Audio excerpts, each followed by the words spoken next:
The Diablo series in the past has always been pretty cut and dry. Angels and demons exist among humans. Angels are good, demons are bad, so we spend a large amount of time exterminating as many demons as possible. The release of Diablo 4 heralds a paradigm shift, inviting us to question the very essence of angels and demons, good and evil, choice and fate. Together, let's unravel the enigma of a new character who will alter your perception of good and evil in this universe. This character is Lilith, a demon whose presence exudes darkness and chaos. But what if everything she appears to be is not true? What if Lilith emerges as the unlikely protagonist, and her intentions prove to be the purest of all? Brace yourself as we uncover the truth and explore the depths of an extraordinary story.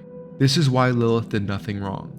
In this story, the running narrative plays off our idea that demons are bad and angels are good, but as we know, this is not always the case. In previous games, angels like Malthael fell to darkness and take on dark aspects like the aspect of death. Other angels stray from the light, like Tyrael, who renounced his position on the Injurious Council and fell to sanctuary as a mortal. In this story now, we see the reverse. Lilith, the daughter of hatred, walks away from destruction and chooses creation. Her and Anarius combine to create the world of sanctuary and those that inhabit it, called Nephilim.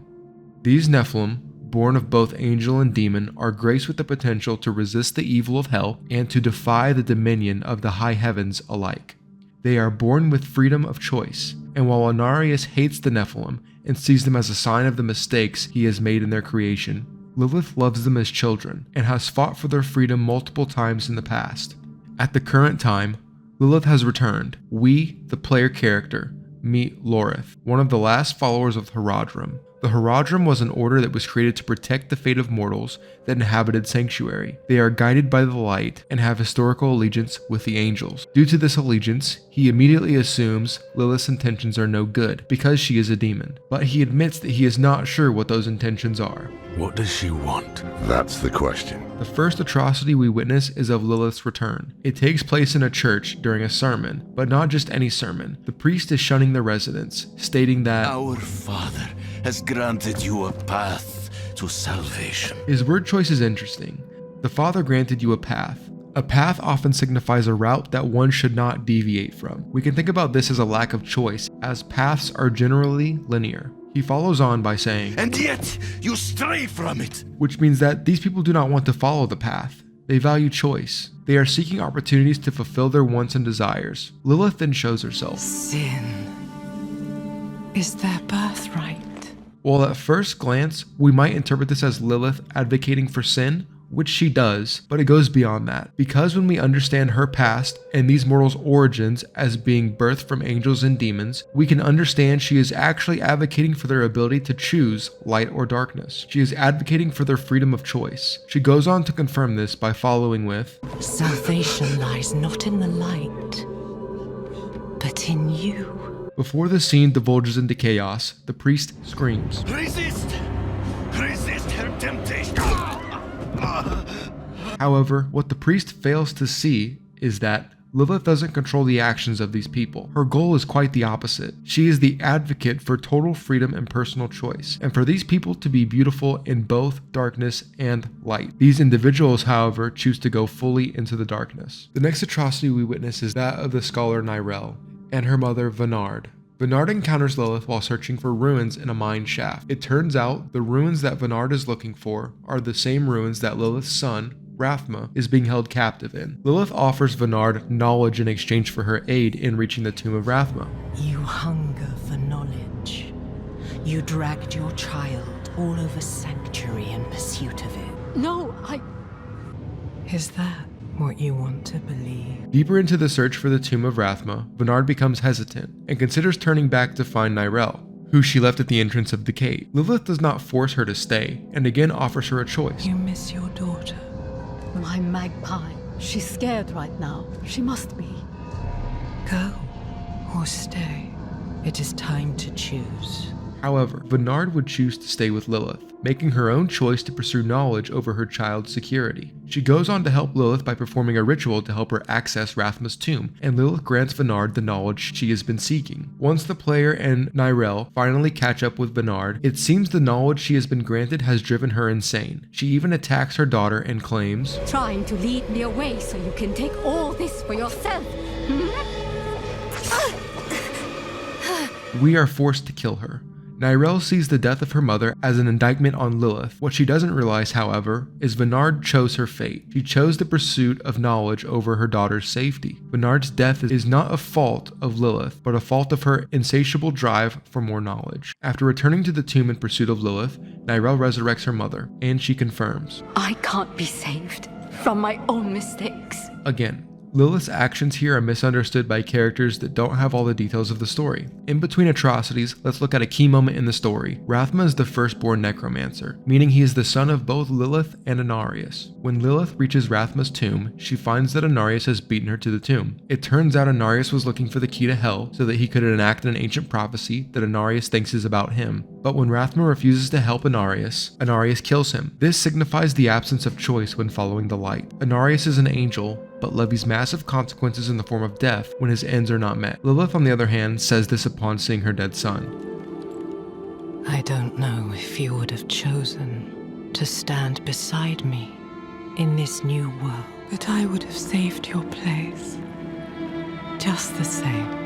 This further proves that Lilith is the embodiment of choice and isn't forcing anyone to do anything. The next atrocity is the release of Astaroth. Astaroth is a powerful demon that was fought back years ago by a group of Haradrim. The most important member of that group is Donan, the hero of Skosglen, who is accredited with famously slaying Astaroth. Lilith required Astaroth's favor in crossing through the burning hells in her pursuit to destroy Mephisto, which we will discuss later. This is because she was banished from hell long ago and needs a favor from another demon to gain access. Since Lilith does not control or force others to do her bidding, she comes to Astaroth seeking a trade. She offered to free Astaroth from his imprisonment in exchange for his favor when passing through the burning hells. Now, she does needlessly leverage Donan's son in exchange, as it makes the deal harder for Astaroth to refuse, but Astaroth does require a vessel to escape his imprisonment. As a consequence of being released, Astaroth immediately seeks revenge on Donan, the man that imprisoned him, by setting a local town on fire and attacking Donan directly. While Lilith did free this demon, she did not make him attack the town or Donan. This atrocity is again a result of other characters acting in free will, but being framed as if Lilith has direct command over these characters. It is after this event we find out Lilith's exact motivation. She states,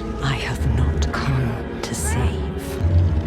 In my shadow, the strong will oppose the might of hell itself. This proves that she has zero intention of taking over Sanctuary. Lilith's goals are to help her children fight back the power of the prime evils. She wants to empower the people of Sanctuary. She finishes by saying this, whatever the cost. Now that Lilith has the means to get to the entrance of hell and has the favor to pass through hell, she heads there where the final atrocity is committed. She is confronted by Anarius, who has led a legion of combatants into hell to stop Lilith. He does this because of the ancient prophecy that he believes he must fulfill. He believes it is his destiny to fulfill the prophecy before he can make his return to the high heavens, where he was previously banished from due to his allegiance with and love for Lilith. He goes so far as to even manipulate his followers by telling them that he must complete this prophecy so that they can all go to heaven. Meanwhile, having zero intentions of anything outside of doing whatever it takes for him to be welcomed back to heaven. This reunion with Anarius and Lilith is a powerful one and exposes the audience to both characters' true intentions.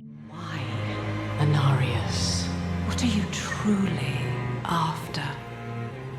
My rightful place is in the heavens. Is that why you seek to destroy all that we created? Sanctuary is an abomination! And our son. I made it right. To satisfy the heavens.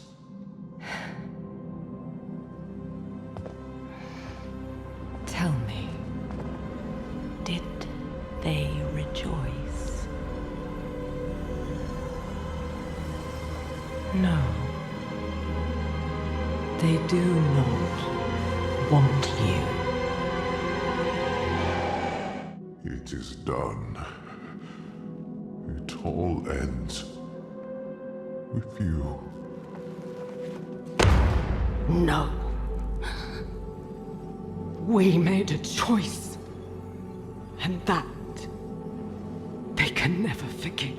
This atrocity is the destruction of light, which, to our characters, marks a terrible transgression at the hands of Lilith. But was it wrong? No. Anarius' intentions were completely selfish. He cared about nothing besides getting back to heaven at any cost, including destroying his son, deceiving his followers, killing the person he loved, and eventually, likely destroying his creation, Sanctuary. He was willing to sacrifice anything to get back to heaven, just as Lilith was willing to sacrifice anything to save her children from the threat of the primevals and the angels' control. So, she sacrificed whatever was needed. She did not destroy Anarius because she is a demon and he is an angel, and they are sworn to be enemies by nature. She did so to protect her children. She was not in the wrong. After this atrocity, we are again met with an important story component. Shortly after the death of Anarius, Lilith traps the player character in our own mind, where we learn more about Lilith's intentions. She goes on to confirm that she doesn't have an interest in destroying Sanctuary, rather she wants to empower us, to help us fight the primevals that aim to destroy Sanctuary. After these events, the player character and Lilith race to a weak and reforming Mephisto. The player character gets there first and seals Mephisto in a soul stone, and sends that soul stone off with Nyreel to keep safe while the player faces Lilith. The player then fights and kills Lilith, but not without hearing more of her rationale before she dies. I gave you free will, and you've squandered it, wasting it on a crusade you don't understand. You chose tyranny when offered freedom, a poor legacy for my gift. Without me, you would have no victory, and its cost will be more than you can pay.